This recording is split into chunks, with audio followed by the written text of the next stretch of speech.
Assalamualaikum warahmatullahi wabarakatuh. Perkenalkan, nama saya Latifah Ainin Nurfanani dengan NIM J500210034.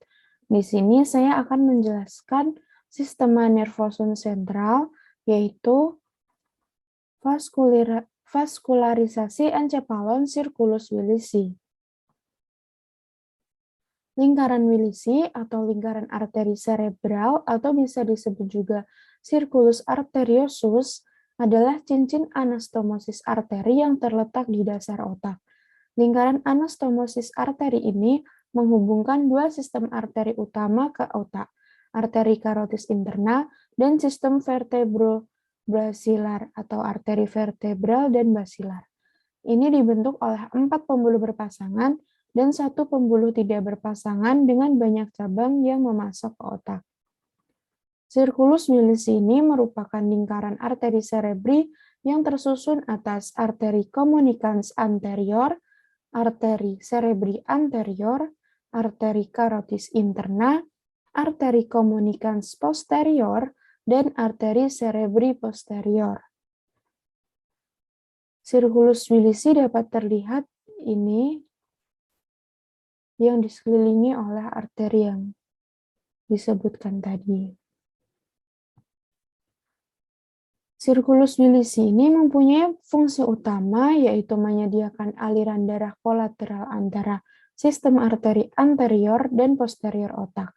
Selain itu, ia menawarkan jalur aliran darah alternatif antara belahan otak kanan dan kiri. Dengan cara ini, lingkaran melindungi otak dari iskemia dan stroke dalam kasus obstruksi atau kerusakan pembuluh darah. Selanjutnya saya akan menjelaskan bagian cerebrum atau otak besar. Bangunan paling penting di cerebrum yaitu yang pertama ada viscera longitudinalis cerebri. Ini viscera longitudinalis cerebri. Yang kedua yaitu sulcus centralis. Sulcus centralis dapat dilihat ini ya, jadi membelah di tengah hingga ke ujung, yaitu sulcus centralis. Selanjutnya ada sulcus transversus lateralis, yaitu ini.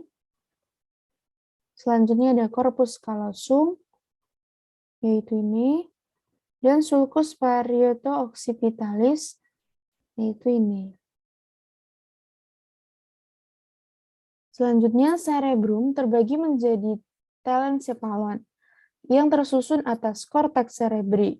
Korteks cerebri ini membagi antara lobus frontalis, lobus parietalis, area 3, 1, dan 2, lobus temporalis, dan lobus occipitalis. Yang kedua adalah ganglia basalis. Ganglia basalis ini mempunyai fungsi membantu mengawali dan mengakhiri gerakan tubuh, menekan gerakan yang tidak dikehendaki, dan mengatur tonus otot. Yang ketiga yaitu kapsula interna. Kapsula interna yaitu sekumpulan serabut syaraf bermielin yang memisahkan nukleus lentiformis dengan nukleus caudatus dan thalamus. Bagiannya terdiri dari nukleus utama, nukleus lentiformis, dan corpus striatum. Selanjutnya, dapat kita lihat area-area yang membagi pada cerebrum, yaitu ada area frontal eye field, somatosensory, motor, vision, visual parietal, visual temporal, olfaction, Broca, audition, awareness, cognition, dan emotion. Area yang sering keluar atau yang paling terkenal yaitu area Broca dan area awareness, di mana terdapat klinis yaitu afasia Broca, di mana keadaan dapat memahami namun sulit berbicara atau sulit mengungkapkan kata-kata. Yang kedua ada afasia awareness. Afasia awareness yaitu keadaan di mana dapat memahami perkataan namun susah untuk berbicara. Yang ketiga ada afasia global, yaitu gabungan antara afasia Broca dan afasia awareness. Klinis yang terakhir yaitu Parkinson, di mana sindrom karena menurutnya dopamin di ganglia basalis dengan tremor terap. Yang kedua adalah bagian diencephalon.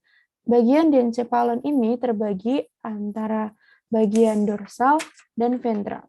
Bagian dorsal terbagi atas talamus.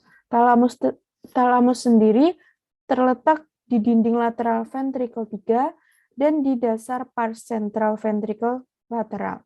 Talamus berfungsi sebagai relay station semua informasi sensori kecuali olfaktori. Yang kedua adalah metatalamus. Metatalamus terletak di masing-masing sisi mesencephalon di bawah talamus yang terdiri dari geniculatum medial dan lateral. Yang ketiga adalah epitalamus.